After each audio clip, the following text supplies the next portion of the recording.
In 1991, Playmates released 4 Teenage Mutant Ninja Turtles action figures called Talking Turtles. They were Michaelangelo, Raphael, Leonardo, and Don Amici. They each came with a few accessories and 2 or 3 red plastic strips that allowed the turtles to say the phrase that was on the strip. Each strip, called a quip strip, had invisible bumps or grooves on it, like a record. Instead of a turtle shell, the 4 figures had a bulky sewer manhole cover mounted on their back that was actually a speaker. There were no electronics or batteries. Instead, they worked like an old-timey phonograph record player like they used to have before electricity. Of the 4 talking turtles, I have Leonardo, Michaelangelo, and 2 Raphaels. I do not have the talking Don Amici. Each turtle package claimed it came with 2 talking strips, but apparently some or all of them came with 3. Apparently the 3rd talking strip all said the word cowabunga, even though the other 2 were exclusive to that figure. They were also sold in an accessory pack that contained an additional 8 strips. So 4 turtles, each with 2 unique strips, equals 8, plus an additional 8 strips from the accessory pack, plus the extra cowabunga strip that some or all of the figures came with, must mean there were 17 of these red talking strips. I have 5.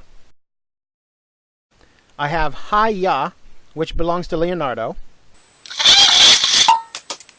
I have the laughing strip that belongs to Michaelangelo, and which also sounds like an evil cackling witch. While I don't have Don Amici, I have both of his talking strips of Chill Out and Let's Party.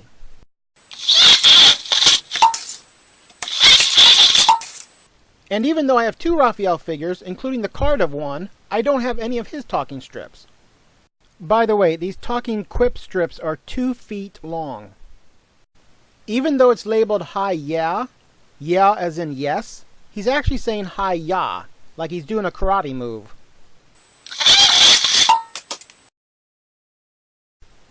No matter which turtle you play the talking strips in, they all sound the same.